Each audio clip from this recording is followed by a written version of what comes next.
It is difficult to manage the salts produced by irrigation, as shown by current experience in the San Joaquin River and Tulare Lake basins in California.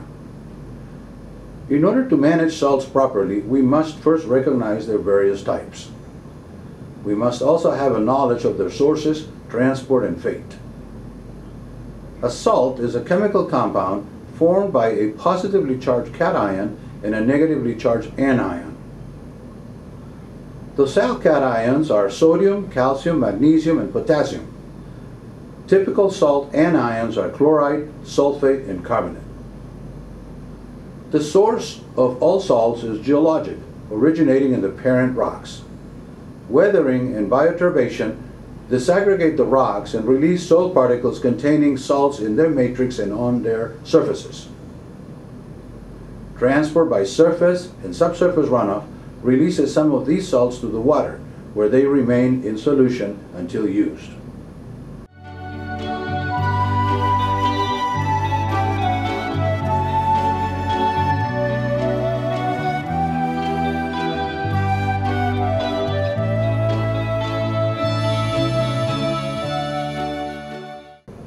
Plants are selective in their use of salts.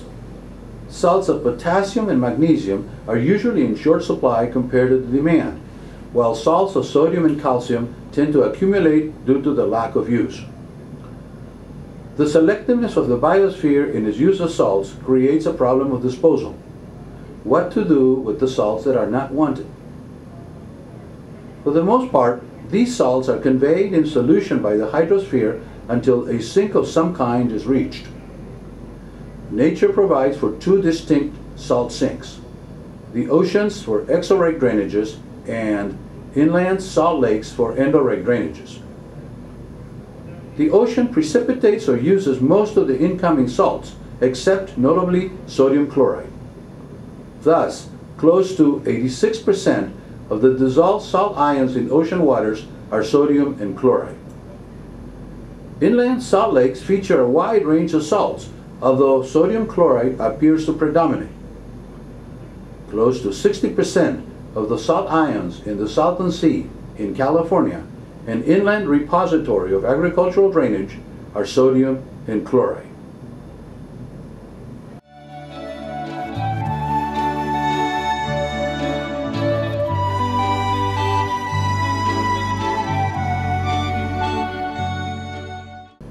The biosphere uses the good salts, potassium and magnesium. It wastes the bad salts, sodium and calcium. The problem is compounded by the fact that evapotranspiration concentrates the unwanted salts in the runoff waters. Thus, headwater streams tend to be low in salt content, while estuarial rivers tend to be high. Nature intended for the exorheic basins, usually in the periphery of continents, to be flushed of their salts by surface runoff. She also intended for the endorheic or closed basins in the central regions of continents to accumulate salts and thus feature low biodiversity. Since the start of the agricultural revolution, humans have learned to grow crops to sustain their sedentary way of life. Eventually, humans learned to artificially control the amount of water used in crop production, thus increasing the productivity and socioeconomic impact of agriculture. Irrigation is lofty, but it carries within itself a hindrance: the production of salt in amounts over and above what nature had intended.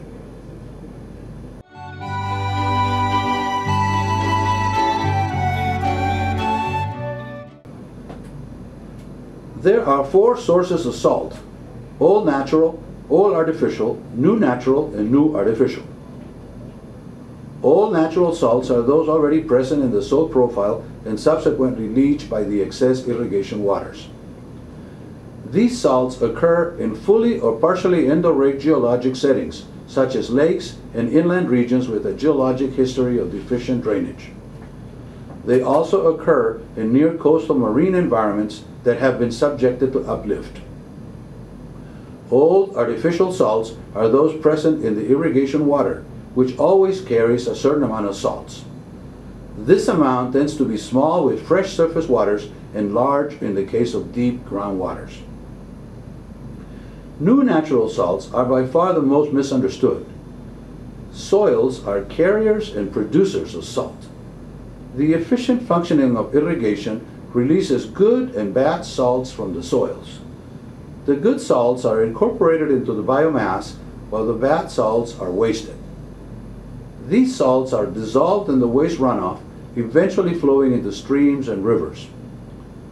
The reduction or elimination of waste runoff is counterproductive because it leads to the accumulation of salts in the soil profile, eventually rendering irrigation unprofitable. New artificial salts are those added by the irrigation system. The irrigation system often fertilizes the land by adding a suitable combination of required nutrients, among them salts of potassium and magnesium. But too much of a good thing may result in over-fertilization and consequent enrichment of the waste runoff. This non-point source pollution could lead to the eutrophication of neighboring water bodies.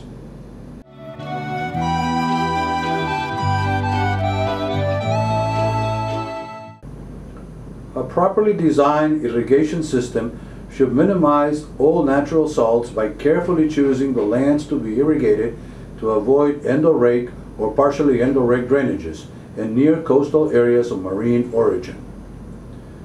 If this is not possible, a salt budget should indicate the extra amount of all natural salts to be mobilized and properly disposed of.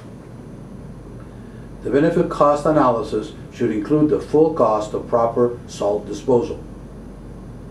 The irrigation project should also choose carefully the irrigation waters to minimize the impact of old artificial salts.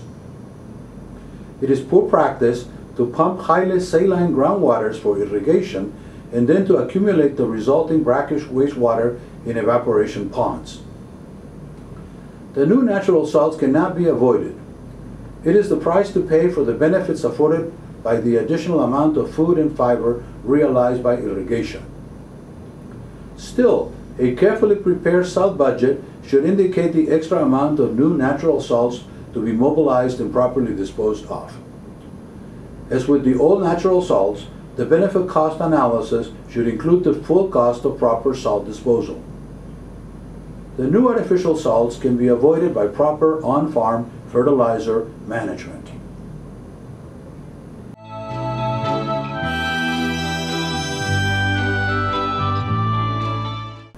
The contemporary issues of irrigation salt management are seen to be very complex and costly.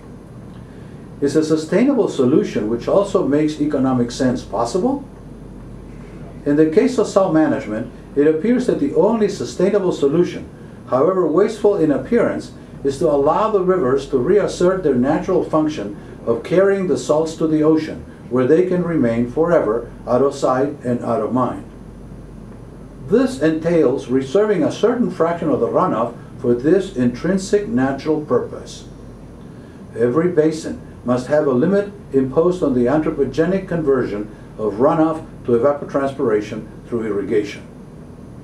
This limit is seen to be absolutely necessary in order to avoid a repetition of the infamous tragedy of the commons.